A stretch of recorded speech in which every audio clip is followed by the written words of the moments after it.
ఈ రోజు గోదావరి సీరియల్లో ఎపిసోడ్ విషయానికి వస్తే ఇంకా జాను వాళ్ళు వెళ్ళేసి లాయర్ దగ్గర మాట్లాడతారు. సార్ ఇది మా నాన్నగారి సెంటిమెంట్ ఇల్లు సార్, ఇది మా నాన్నగారి జ్ఞాపకం సార్, ఇది ఎలా అయినా సరే ఆ ఇల్లు మేము దక్కించుకోవాలి సార్ అనేసరికి ఇంకా ఆయన లాయర్ ఏం చెప్తాడంటే, సరేనమ్మా మీరు స్టే ఆర్డర్ తీసుకురావాలా, ఇప్పుడు మీరు వెళ్ళేసి ఒక 25 lakhs తీసుకురావాలా, 20 లక్షలు అప్పు తీసుకున్నారు, ఒక 5 లక్షలు వడ్డీ కట్టాలా, ఆ రెండు కలిపి 25 లక్షలు అవుతుంది, మీరు కానీ రెడీ చేసేటట్టుగా ఉంటే నేను స్టే ఆర్డర్ అయితే రెడీ చేస్తానమ్మా అని అయితే చెప్తాడు. ఇంకా జాను ఉండి చెప్తుంది, సరే సార్ మేమైతే దానికి రెడీ చేసుకొని వస్తామని చెప్పేసి జాను అలకనంద అయితే చెప్పడం జరుగుతుంది.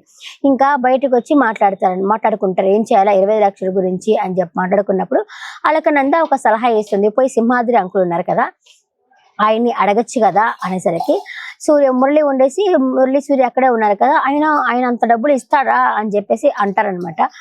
ఖచ్చితంగా ఇస్తారు, మా నాన్న ఫ్రెండ్ కదా, ఆయన అడిగితే ఖచ్చితంగా డబ్బులు ఇస్తారు మీరు అని చెప్పేసి రాజాను మనం వెళ్ళేసి అడుగుదాము అని చెప్పంటుంది. ఇంకా జాను ఉండేసి నేను సూర్య వెళ్తాము, నువ్వు బావ ఇంటికి వెళ్ళేసి మీరు అక్కడే ఉండండి, ఆక్షన్ ఎంతవరకు వచ్చిందో చూస్తా ఉండండి, మీ ఇద్దరం అయితే వెళ్తాము అని చెప్పేసి జాను అయితే చెప్తుంది.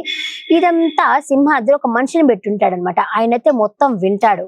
వినేసి సింహాద్రికి చెప్తారు, ఇలా మీ దగ్గరికి రావాలనుకుంటున్నారు అని చెప్పేసరికి సింహాద్రి కూడా రండి నా దగ్గరికి, నేనే మిమ్మల్ని ఊళ్ళో లేకుండా చేద్దాం అనుకుంటే మీరు నా దగ్గరికి వస్తున్నారా, నేను మీకు ఎలా డబ్బులు ఇస్తాను రండి చూసుకుందాం అని చెప్పేసి సింహాద్రి కూడా చెప్తారు. ఇంకా మొత్తానికి సూర్య అండ్ జాను అయితే ఆయన సింహాద్రి వాళ్ళ ఇంటికి అయితే వస్తారు. వీళ్ళని చూసి ఆయన వేరే ఫోన్ కాల్లో మాట్లాడుతున్నట్టు, ఏంటి 1,00,000 కోట్ల రూపాయలు నాకు నష్టం వచ్చేటట్టు చేశారా అని చెప్పేసి ఫోన్ మాట్లాడుతూ ఉంటాడు. ఇప్పుడు నా ఫ్రెండ్కి నేను డబ్బులు ఇవ్వలేకపోతున్నాను, ఏం చేయాలో అర్థం కావట్లేదు అని చెప్పేసి మాట్లాడతారు. అంతలోపల జాను వాళ్ళు పోయి ఉంటారు కదా, వాళ్ళని చూసి ఓ జాను ఎప్పుడొచ్చారమ్మా, రండి కూర్చోండి, లాయర్ దగ్గరికి పోయారా అని అడుగుతాడు. మేము లాయర్ దగ్గరికి పోయామని మీకు ఎలా తెలుసు అంకుల్ అని చెప్పడేసరికి, ప్రతి ఒక్కదానికి నా మీద డౌట్ పడతావేందమ్మా, ఇందాక నువ్వే కదా బ్యాంకు వాళ్ళతోటి నేను పోతాను లాయర్ని కలుస్తాను అని చెప్పి మాట్లాడుతున్నావు కదా నువ్వు అని చెప్పనేసి, ప్రతి ఒక్కదానికి ఎందుకమ్మా ఇంత అవమానిస్తున్నావు అనేసరికి, ఏమైందమ్మా ఎంత దూరం వచ్చిందంటే, అదే అంకుల్ 25 లక్షలు కడితే ఇల్లు మన సొంతం అవుతుందంటే, ఓ అవునా అమ్మ సూపర్, నాకు చాలా ఆనందంగా ఉంది అని చెప్పేసి అని అంటాడు.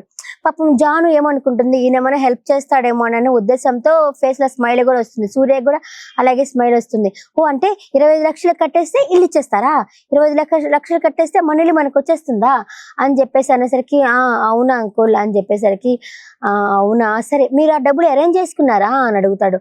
అరేంజ్ అంటే అంకుల్ మా దగ్గర ఎక్కడున్నాయి అంకుల్, మీరు హెల్ప్ చేస్తారని చెప్పి వచ్చాము అనేసరికి, నేను హెల్ప్ అయ్యో పచ్చికంగా నన్ను అడగాలా అమ్మా, నేను హెల్ప్ చేసేవాడినే కానీ నా దగ్గర ఇప్పుడు ప్రస్తుతానికి లేవు కదా, అయ్యో అని చెప్పి శంకర్ నారాయణ ఫోటో దగ్గర పోయేసి, అయ్యో నన్ను క్షమించు శంకర్ నారాయణ, నీకు డబ్బులు ఇవ్వలేకపోతున్నాను అని చెప్పంటే, ఓడి అమ్మ వేషాలు ఇంత బాగా నటిస్తున్నాడా వీడ అన్నట్టయితే అనిపించింది నాకు. నిజంగా రియల్ లైఫ్ లో కూడా ఉన్నారులే అలాంటి వాళ్ళు. ఇంకా శంకర్ నారాయణ ఆయన సింహాద్రి వైఫ్ కి చూస్తా ఉంటే కోపం వస్తా ఉంటుంది ఆయన చూస్తా ఉంటే.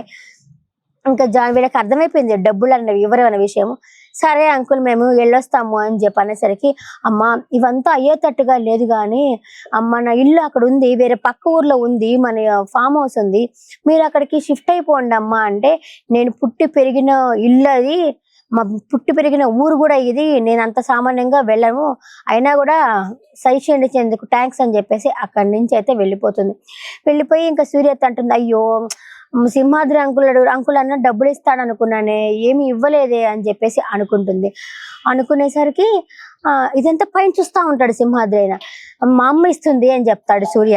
మా అమ్మ ఇస్తుంది అంటే, లేదు సూర్య నేను రాను, మీ అమ్మకి నా మీద కోపం అనేసరికి, నీ మీద కోపమేమో కానీ నేనంటే మా అమ్మకి చాలా ఇష్టము, నాకు హెల్ప్ చేస్తుంది, పద పోయి అడగదాము అని చెప్పేసి సరే అని చెప్పి బండి ఎక్కించుకొని ఇద్దరు అయితే బయలుదేరుతారనమాట. అంతే ఇదంతా పైన నుంచి చూస్తా ఉంటాడు సింహాద్రి.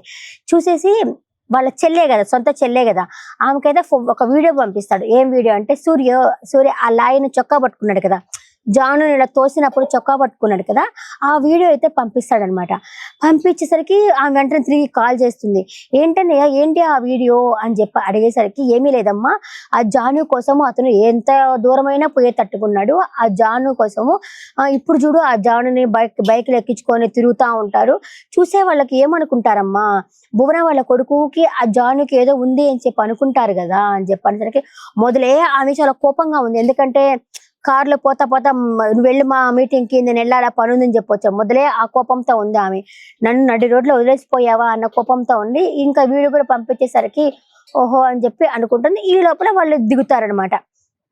జాను అండ్ సూర్య లోపలికి వస్తే దారి జాను అని చెప్పి లోపలికైతే తీసుకురా పిలుస్తాడు. జాను లోపలికి వస్తుంది. ఇంకా ఆమె వచ్చేసి పెద్ద నటిస్తుంది. ఆమె ఎట్టైనా సింహాద్రి వాళ్ళ చెల్లెలు కదా, సగం బుచ్చుకున్నట్టుంది. అయ్యే జాను వచ్చిందా, కూర్చో అమ్మా అనేసరికి వీడు చెప్పబోతాడు. అమ్మా ఇట్లా నేను మొన్న ఎందుకు వదిలేసిపోయానంటే అమ్మా నిన్న ఇలా జాను వాడికి ప్రాబ్లం వచ్చిందంటే, పర్వాలేదులేరా నువ్వు కూర్చో అమ్మా జాను అంటుంది. నిల్చో ఉంటుంది జాను. అది చెప్పరా కూర్చోమని అని చెప్తుంది వాళ్ళ కొడుక్కి. నువ్వు కూర్చో జాను అంటే, ఏంటి నా కొడుకు కూర్చోమంటేనే కూర్చుంటావా, నేను కూర్చోమంటే కూర్చోవా, ఊరికే నేను జోక్ చేశానమ్మా అని చెప్పేసి అంటే వాళ్ళ అమ్మ అంటుంది. వాడు కూర్చోమ్మ జాను అని చెప్పేసి, అమ్మ ఇట్లా జాను వాళ్ళకి ప్రాబ్లం అని చెప్పేటప్పుడు చెప్పలేదు. తుఫాన్ ఉన్నాడు కదా, ఒరే కాఫీ తీసుకురాపోరా అని చెప్పని అంటుంది. వాడు కాఫీ తీసుకొని వస్తాడు. ఇది ఎంతబ్బా నిజమా ఈ మిత్త మారిపోయిందా అనుకున్నట్టున్నాడు ఆయన.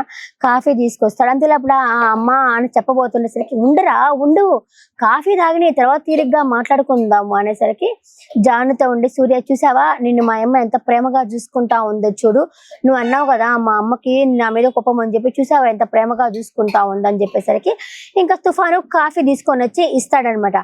ఇచ్చేసరికి చూసి తుఫానికి బుద్ధి ఉందా బుద్ధి లేదా అని అడుగుతుంది సూర్య వాళ్ళమ్మ. ఏమైందమ్మా అంటే, ఆ కాఫీ గ్లాసు రేట్ ఎంత అంటే 5,000 అమ్మా అంటే, 5,000 రూపాయలు నేను తాగిన దాంట్లో నువ్వు కాఫీ తెస్తావా, వాళ్ళకి ఎలాంటి వాళ్ళకి ఎలాగ ఇవ్వాలో తెలీదా నువ్వు అని చెప్పి అరుస్తుంది. అప్పటికి జానుకి అర్థమవుతా ఉంది, నన్ను అవమానిస్తా ఉంది అని చెప్పి అర్థమవుతా ఉంది తనకి. నా పోటు తగింటే పోవే, నీవు వద్దు నీ డబ్బు వద్దు అని చెప్పి లేచేదాన్ని నేనైతే. చూస్తా ఉంటుంది. అబ్బా జానుకి అర్థమైపోయి ఎప్పుడెప్పుడు లేద్దామా అనుకోని చూస్తా ఉంటుంది. అంతేలోపల అతను కాఫీ తీసుకొని వచ్చి ఇస్తాడు. ఇచ్చిన తర్వాత సూపర్ తుఫాన్, ఇప్పుడు సరైన గ్లాసులో నువ్వు కాఫీ ఇచ్చావు అని చెప్పేసి అయితే అంటుంది. ఇంకా సరే ఇంకేం చేస్తాం తప్పదు కదా. ఇంకా జాను వచ్చేసి కాఫీ తాగుతుంది. ఇంకా రేపటి ఎపిసోడ్లో ఏం జరుగుతుంది అంటే, జానుకి ఆమె డబ్బులు ఇవ్వదు, అవమానించి పంపిస్తుంది. ఇంకా ఏం చేయాలా అని అర్థం కాని పక్షంలో వాళ్ళ అక్క కానీ వాళ్ళ అమ్మ కానీ ఏం చేద్దాం అనుకున్నప్పుడు జాను అయితే చెప్తుంది. వాళ్ళ అక్కకి వాళ్ళ నాన్న పెళ్లి నగలు పెట్టారు కదా, ఆ విషయం గురించి మాట్లాడుతుంది.